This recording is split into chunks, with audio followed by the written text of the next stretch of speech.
evening. Welcome to our Patreon series on reincarnation. My name is Avraham Shira. This is one of the classes I've been wanting to teach for about 25 years.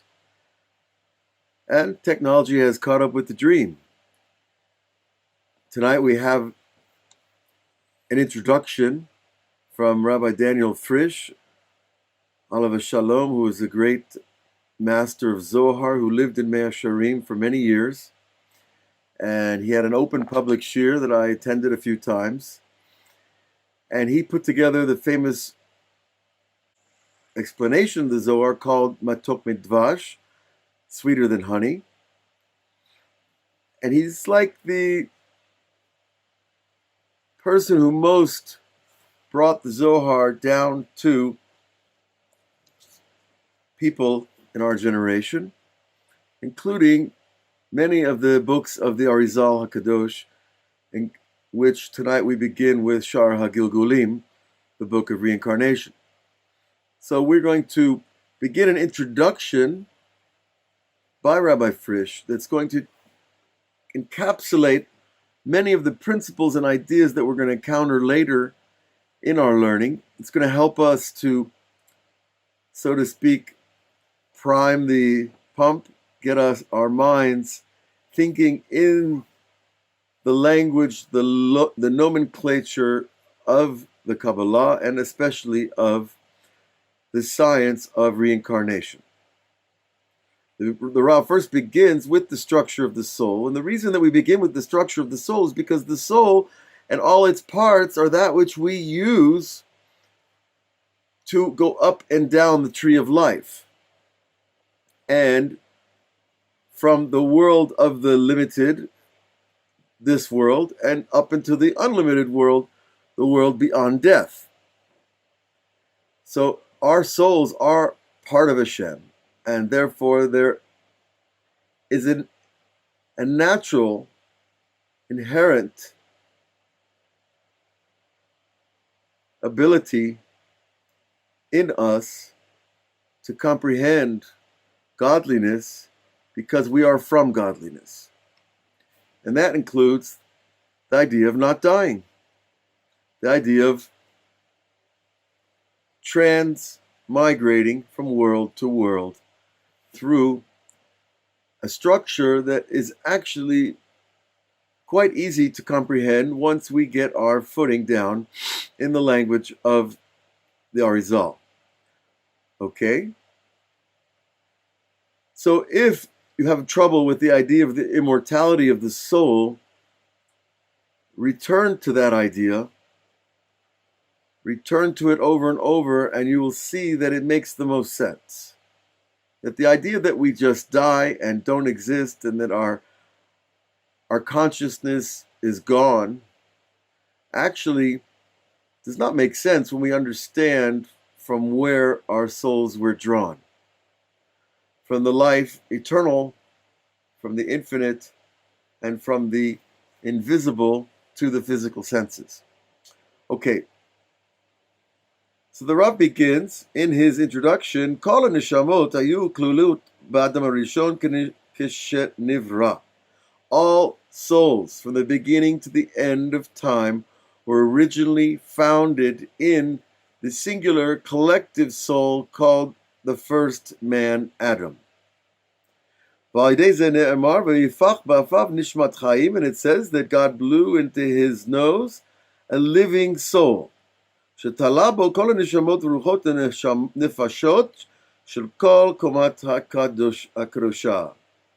all souls were included, and the three main levels that we learn of here, the nefesh, the body or animal soul, the ruach, the emotional soul, and the neshama, the thinking intellectual soul. Now there are two others, the chai and yechida, which really correspond to transcendent intellect, which introduces ideas like faith and unknowability and infinity and eternity. So each level of the soul carries a certain software or purpose. The nefesh deals with the operations of the body, the desires of the body, thirst, hunger, reproduction, etc. The ruach deals with emotions, feelings, and the neshama deals with thoughts, and meta-thought, which is thinking about thoughts. And then we go into the higher realms. We'll get there. I'm going to use these terms over and over throughout the classes, and we're going to mention many paradigms, structures of the soul. Take notes. It's always kedai. When you write something down in your own hand, it's part of you, and you will remember it better, and you will learn it better, because writing is a form of engraving. And of course, the soul is the template, or I guess in our generation, call it the tablet upon which we can write. Okay.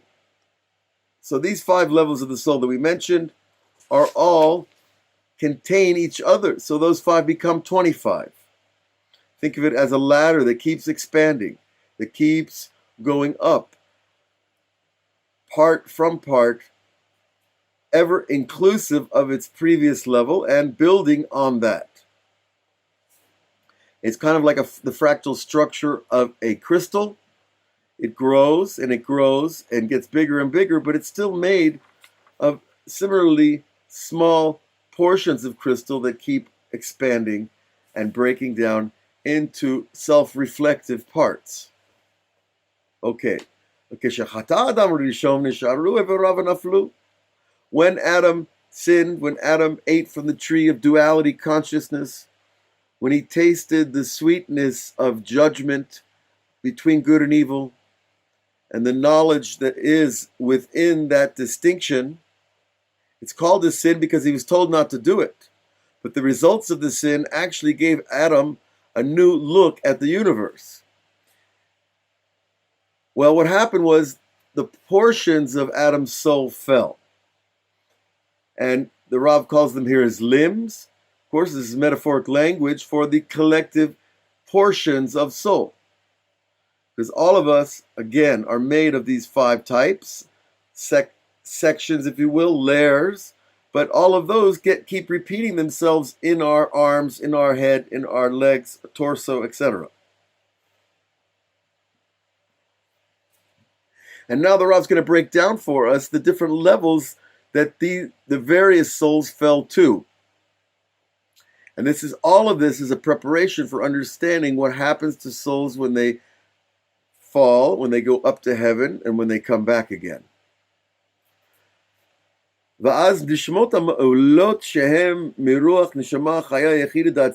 then the highest level of souls, those 5 specific types that are all bound together, the highest levels are from Atzilut, the world of Devekut to Hashem, the world of God's Midot. Well, what did they do when Adam fell is that they flew away. They said, we're not going to be part of Adam's sin. That choice that Adam made to listen to Eve, based on the choice, of course, that Eve made to listen to the primordial snake.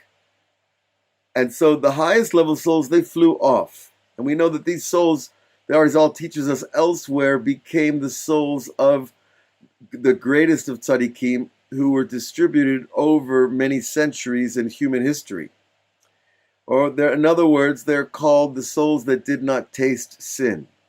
They never tasted the idea of the duality consciousness. They always were part of the oneness. Okay, and when they left, and the majority of souls afterwards fell into the depth of klipot, which are the other side, is another name for them, sitra achara. Why they're called the other side is because they only derive their life force from holiness, but they take it and twist it and invert it and manipulate it so that truth becomes falsehood, beauty becomes ugly, and all the traits of the tree of life become their inverted opposites. And these souls that fell into the klipot, v'lo nishtaru bo ela ketzatam, and only a few remained in Adam's body. So you see, we have 3 madrigot already, 3 levels. The souls that left Adam, the souls that fell below Adam's original level, and then the few that remained in his body to mechaye atzmo, to give life force to himself. From these souls that remained in Adam, immediately, of course, Cain and Hevel, his two first sons, received from those souls that were remaining within him. And they were from the higher level of those middle level souls. So you see, already we're getting structures within structures. The higher, the middle, and the lower, and then there's the higher of the in the middle of the lower of the higher, and 3 becomes 9, and so on and so forth. And from this we will understand ki Adam ploni shorish nishmato nishmat Kain. And now we can understand why some people say, and the Arizal writes, some people's soul are from the root of Cain, Adam's oldest son, or Nishmat Hevel, or Hevel, the first murder victim in history. And from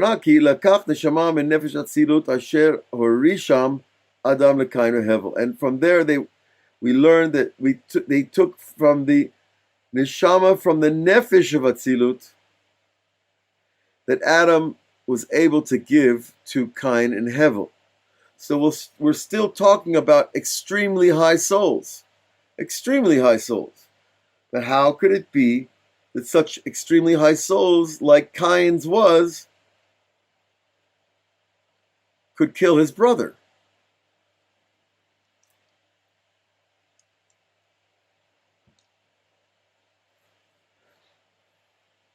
I'd like to leave that question in the air a moment, and we'll come back to it. Because it is important to understand that the world is created in perfect balance, and no matter what level of great holiness is revealed, there is an equal and parallel amount of negative energy inherent in the positive energy. And this is, of course, what we call mida keneged mida, measure for measure. And so, even though you might say, I can't believe that Cain killed Hevel, it has to be at least in potential. At least there was the potential for Cain to kill his brother. Now, the fact that he acted on it, we do not abscond from his responsibility. We merely should take to heart the precarious situation that every human being is in this world. Precarious, being vulnerable to the other side. And there are 4 levels of types of souls. The first level, of course, the souls that left Adam and were not damaged at all. And then those souls that were left behind for Adam's sake. And they didn't go into the klipot per se, they stayed within the structure of the original man. Aval ka'amor nifkamu shechata behem, but they were still damaged when he sinned. Further on. And this is one of the first cases where we see this very daunting principle that children will follow the ways of their fathers even when we don't want them to. And these souls that came out of Adam and went into his 2 first sons, they were already damaged.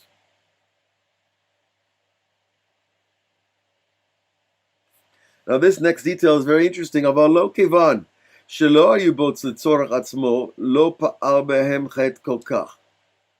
rather, because he was not doing it for his own will, Adam, these 2 sons were not damaged at the same level that the souls that fell into the klipot were. In other words, a father has responsibility for his children. And what he does has a spiritual impact on them. We've all seen this. If you pay attention, you see it very clearly that the good traits that we have, our children receive, and so too the opposite traits. But rather,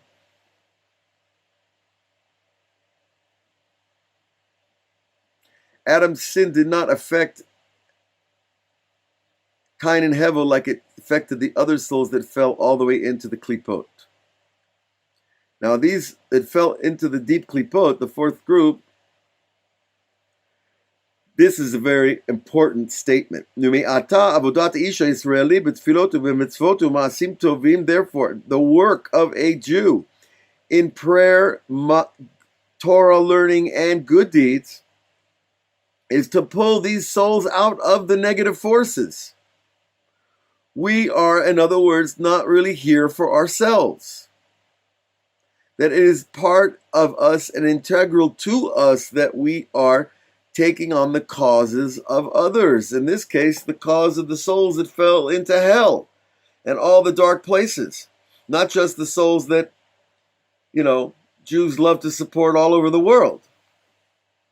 So you see, that notion of the activist in the Jew is from the beginning of creation, which should help explain a lot of our inclinations. That we can't bear injustice, and we're always taking on the role of the underguy.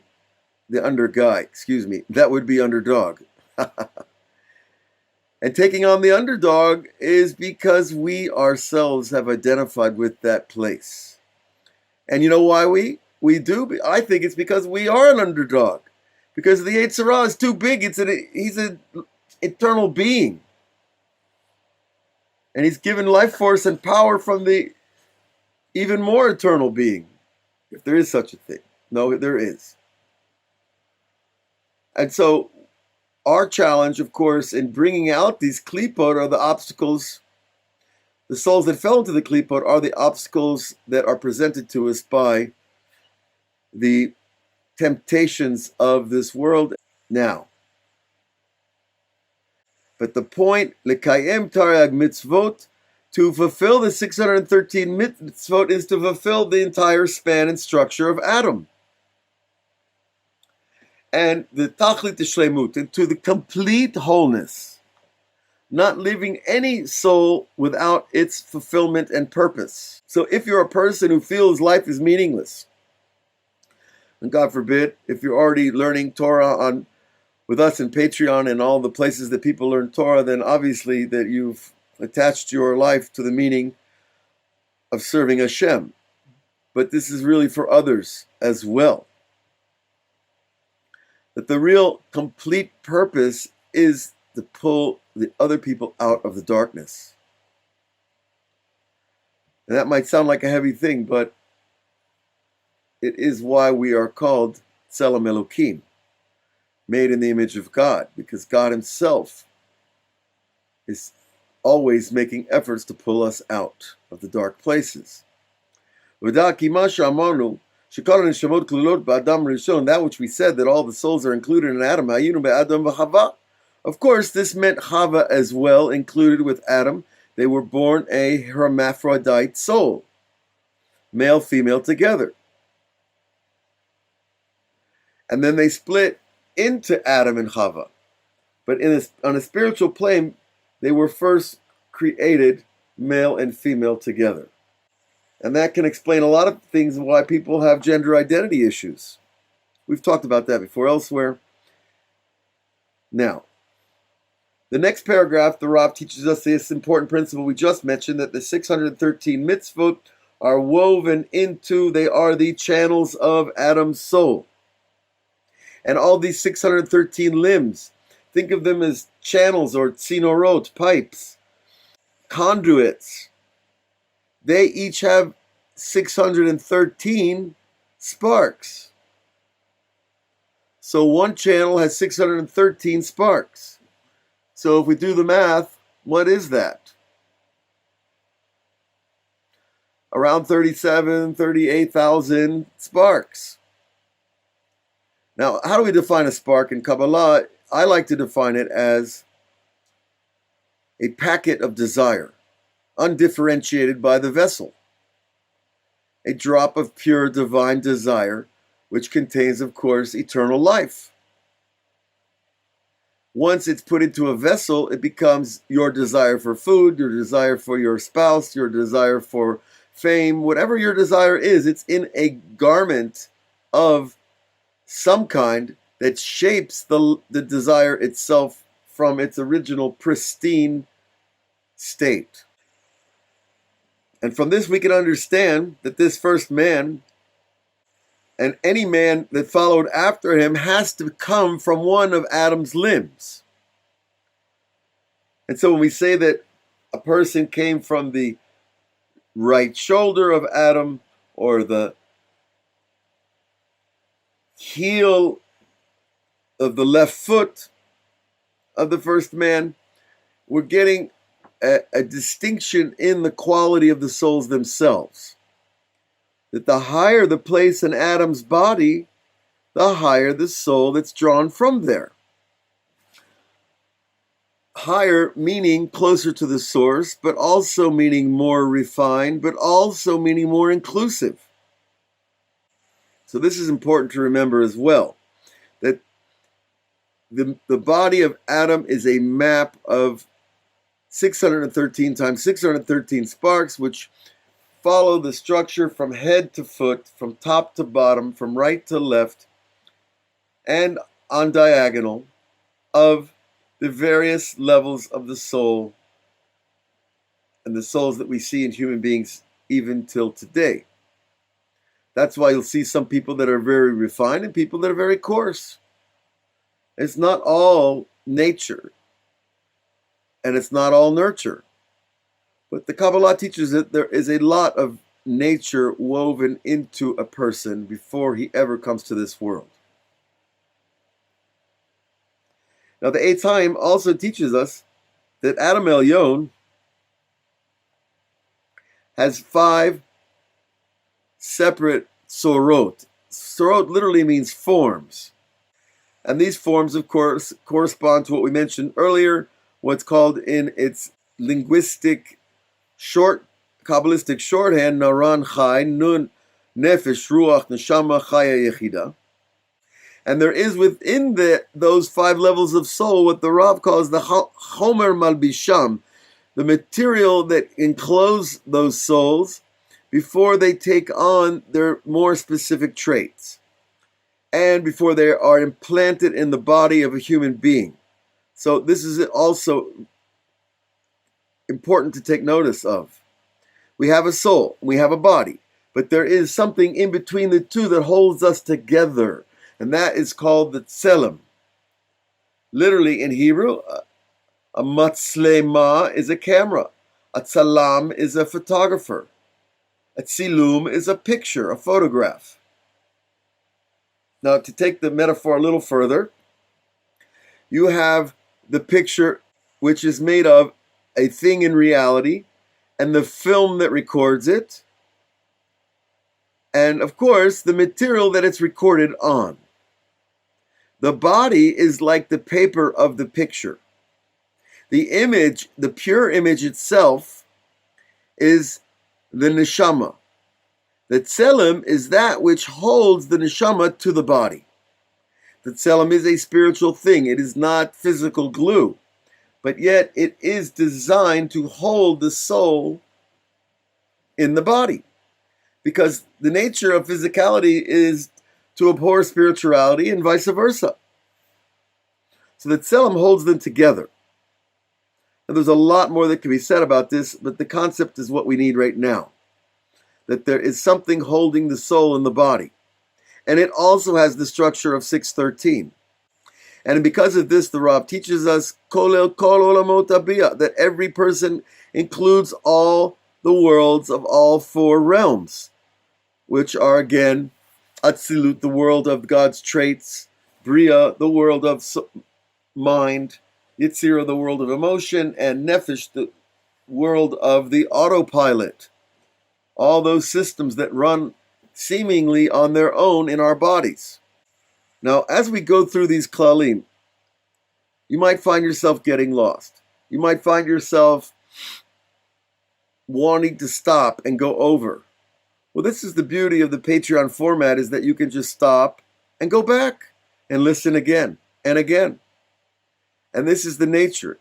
Because I know when I first began learning this, I started feeling like I was swimming in the ocean without knowing, which way was back to shore. Because part of the mind wants to grasp the structural reality that we're learning. Part of the mind wants to grasp the intellectual or theoretical ideas behind the structures that we're talking about. Part of the mind wants to interconnect the ideas that are being presented to us, because our tendency is to look for new ideas, which is a wonderful thing. But this is part of the discipline in general of learning Torah. We need to keep our mind on the simplest ideas first and let them grow and seep into us on their own. So don't get caught up if you start getting lost between the phrases and the ideas, between what a Shira is, what a Tselem is, what a Partzuf is. If you don't know now or yet, okay, fine, write it down. You'll come back to it. And when you learn it, it will stay, because you're doing the work. I can talk all night, and I might, but I don't want to repeat everything, and you don't want to be repeated too. But we still need the repetition. The repetition is essential in the learning of all Torah. And now the next cloud the Rav gives us, that this surah, this form, this is man. Man is not his body. Repeat this to yourself over and over. I am not a body. I'm a soul riding around in a body. And we have to repeat it over and over, because the next thing you know, I look at my hand and I say my hand, and I think I'm my hand, because my hand needs a Band-Aid, etc., etc. And even if your hand wants you to do something, you can look at your hand and say, well, why do you want to do that? So the hand is really subservient to the soul, like all parts of the body. And the Rav tells us that this soul, this form, cannot be in the body without a tselem, without this intermediary level. And he tells us another very important, this tselem actually, hu yetzer hatov, it is the essential collective good intention. And it is also the yetzer ra, the evil inclination. So we have these two inclinations really existing in one place. And that place is the tiny thread that separates pure soul and body. That there is an intermediary point there. And that point is exactly where your Yetzer Ra and Yetzer Tov exists. It's not completely in your body, and it's not completely in your soul. It's rather a conduit of higher and lower ideas or desires. So when your body has a desire, what does it do? Your body translates its needs to the brain. And the brain receives the transmission and understands it and starts to activate things to get us to do what we need to get those things. And vice versa. We receive ideas through the mind, and immediately the mind starts to make a contraption, if you will, of how to make the idea real down here in this world. We're looking for a garment to an idea. When you have that tip of the tongue experience and you're just trying to get that word out, but you can't get it, that's exactly what we're talking about. That's where the soul is looking for a garment of words, to express what it's feeling or thinking or both. And that is where the distinction of good and evil takes place. And of course, that goes back to what we said earlier about the tree of the knowledge of good and evil.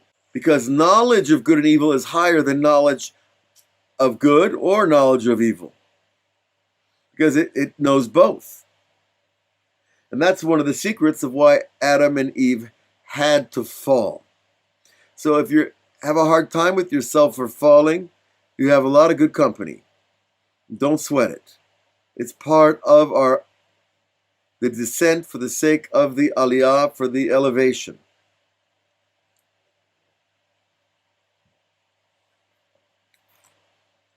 Okay.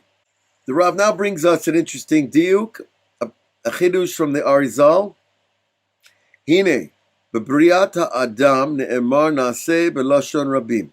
The first time when God created Adam, the word for creation was spoken in plural, na'aseh, is plural. Let us make man.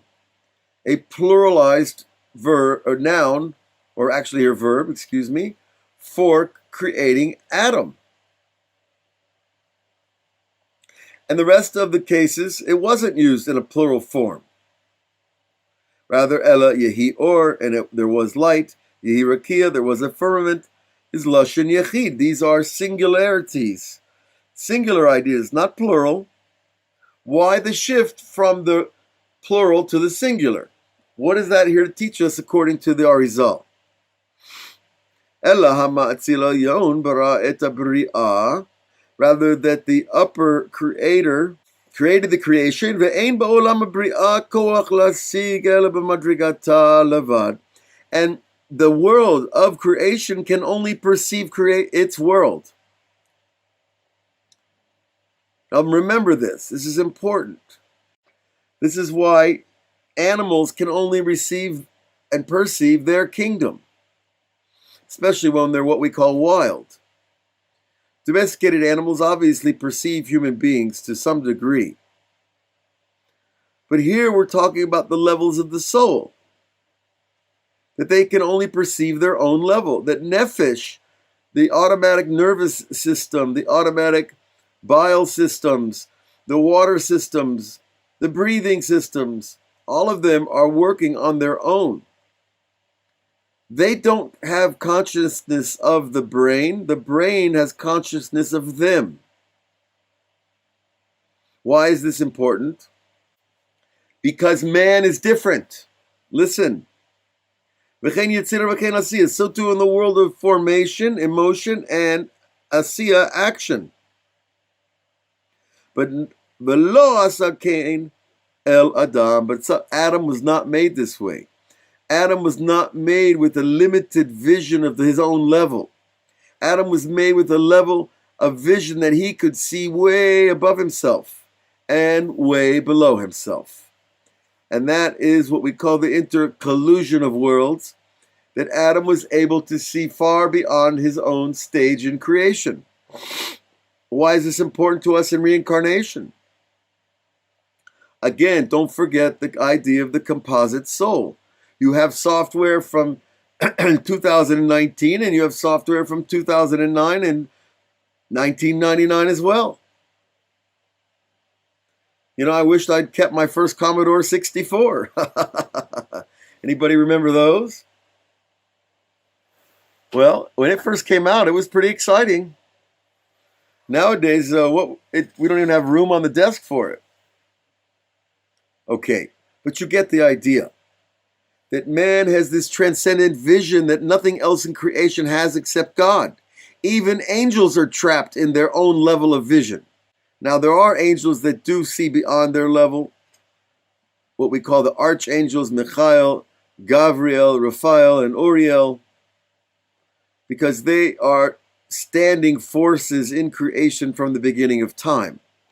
And they perceive themselves and their level, but they still cannot perceive Ein Sof Baruch Hu, the infinite God. Whereas man can think of an infinite God. He doesn't actually have a very big picture of it, but he still can think of it. Which does explain our intercollusion, our interconnectedness with all the levels. And this is important because in reincarnation, we have to understand that portions of us that are here with us now in our journey might not have been with us in a previous lifetime, most likely not. That we are collective composites that are changing pieces as we reincarnate. Okay. And the Rav's language for what we just said, Shiratzah she'asid kol olamot, that God wanted man to perceive all the worlds. V'yikshor et kulam, and bind them together. What does this mean?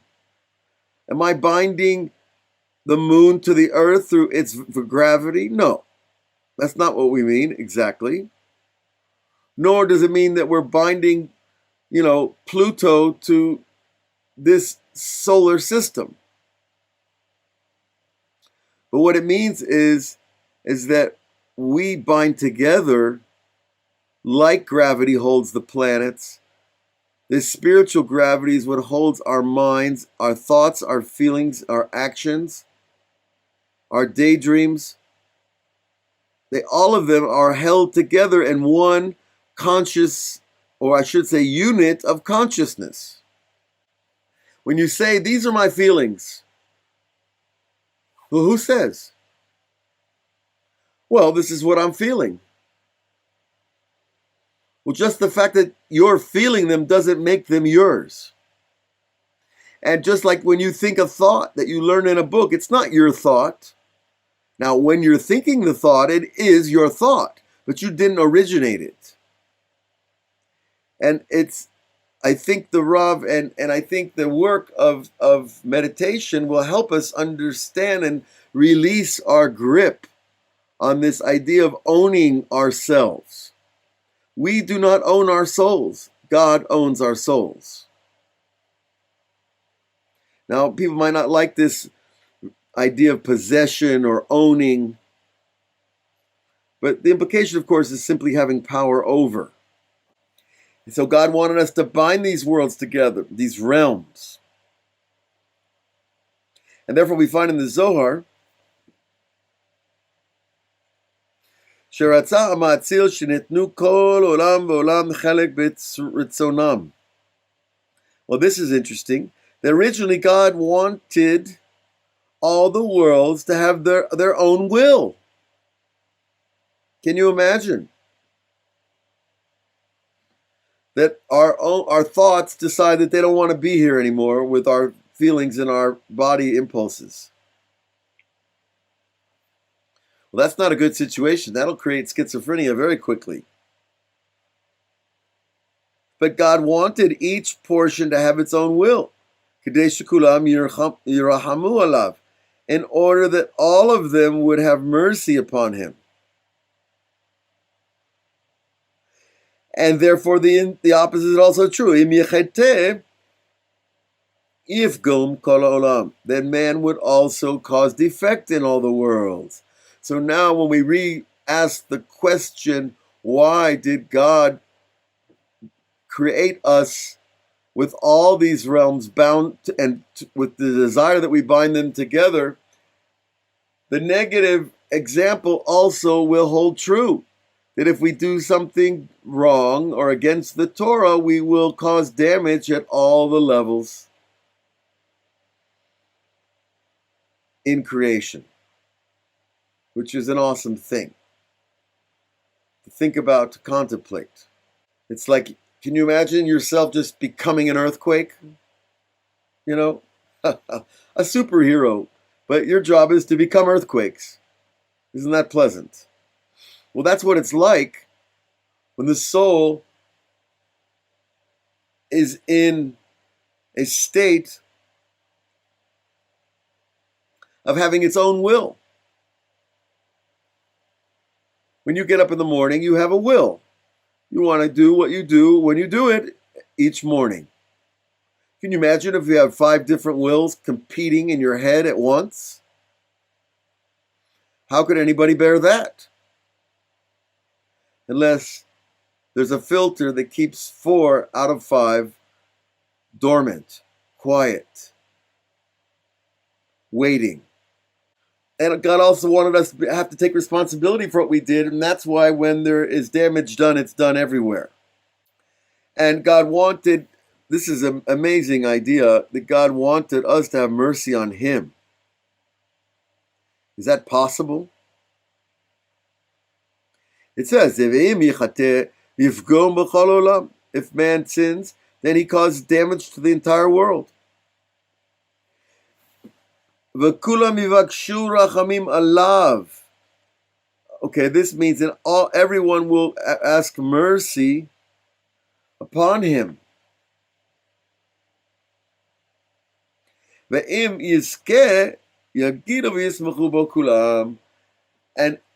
the other side of the equation is also true, that if we merit to not go against God, if we merit not to sin, if we merit just to do the good deeds that we know we need to do, if that is the case, our joy and our dancing and our singing and our pleasure will all be in God as well. So there is a very big picture to look forward to. The Rav is going to tell us some other details. That God wanted, that God wanted those portions of the soul. Davgu, that there would be a union between Za and Nukba, the feminine and male microcosmic structures we call Partsufim, the faces of the divine family. And they would also Yitnulo Michiot Pnimiot Shelehem Nefesh. Why? That a person will receive inner correction. Not so simple. Therefore, through the unification of Za and Nuk in the realms of Yetzirah, it is from the Ruach itself is still from the person's brain. The Chiyut and his life force is from there. And therefore, the idea carries through that Min ha-bariya as a neshama, that from the realm of bria is the idea of neshama, pure mental perception. However, in the lower worlds, especially the world of Atzilut, Nefesh, Malchut, Ruach, Mizah, Neshama, Me'ema, and then a soul is from Ima. Chaya is from Abba. And on this way, the pattern is reflected and restructured. That there are 5 portions of the soul, there are 5 realms, and that man can span all of them. And by doing so, he's able to see up into the spiritual realms. And now he's going to answer his question. Therefore, he wrote the creation in the plural form. Va'al kein amar na'aseh b'lashon rabbi. That God would actually receive advice from the upper angels, that they all should, and that they should all be able to receive their portions in God's will. So you see, God's will is not just this abstract idea that we kind of want to do because we read about it. It's not so simple. Rather, that by receiving these new portions of a person's soul, he's able to transcend to new levels that he previously was unable to. And this is our divine design, that we are supposed to have transcendental experience. We are supposed to meditate and to pray and to elevate outside of the physical strictures that we find ourselves in. That every human being was created this way. Not just the super spiritual guys that want to go do yoga or move to India. Every person has this at a certain level. The only distinctions are that some people already have it revealed in them and some people it's still hidden.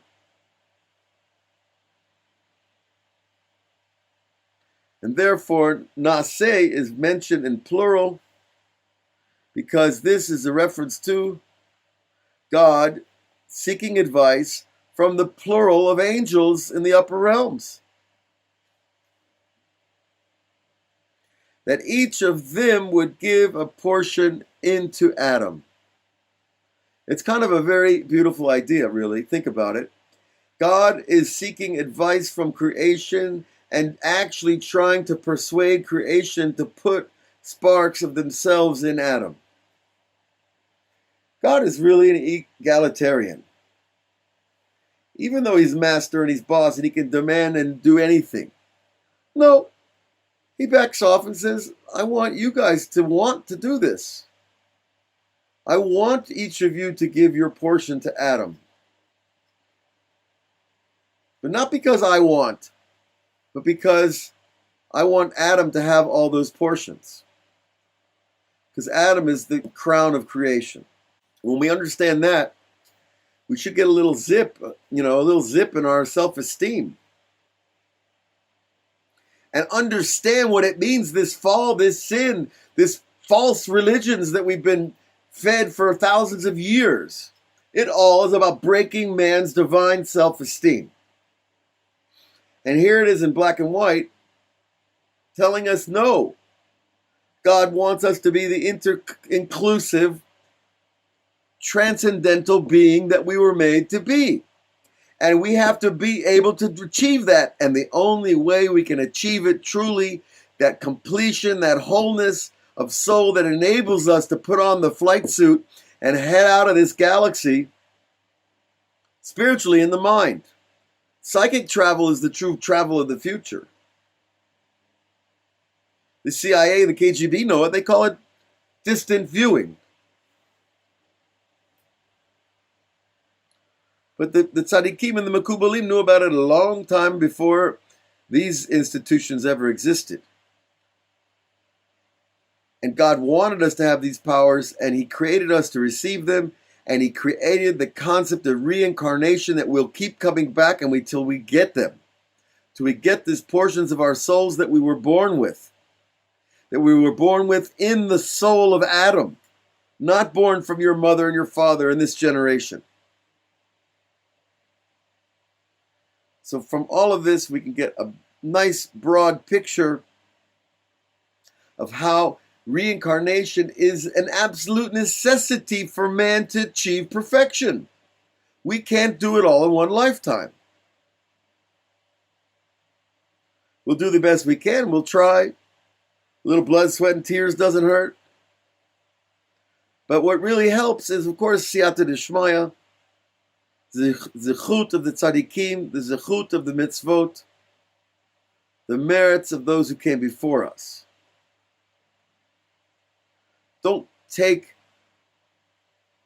the souls of your grandparents lightly just because they weren't so religious or knowledgeable in Judaism. We don't know who they were. And we don't know who they became either, especially through the hardships that the previous generations went through in order that we could live like this, sit with these holy books on international classrooms, speaking holy words. An amazing thing. They didn't have these opportunities. So we owe a debt, and by learning, we're paying it. By praying, we're paying it, and by doing good deeds, we're bringing it down into this world. Okay, we're going to stop here for tonight. I hope it's been useful. Please go over it, take notes, ask questions, write them in. And we'll be back again next week with the 1,000 Mercies of God, the Kabbalah and Reincarnation. All the best to all of you and your families. Invite your friends.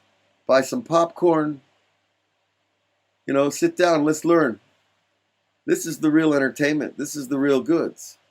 This is the stuff we were made for. In Hollywood, well, the more we learn, the bigger joke it gets. But it's really not a joke because millions and millions of people are deceived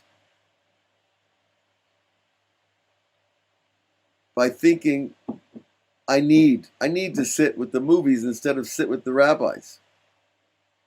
No.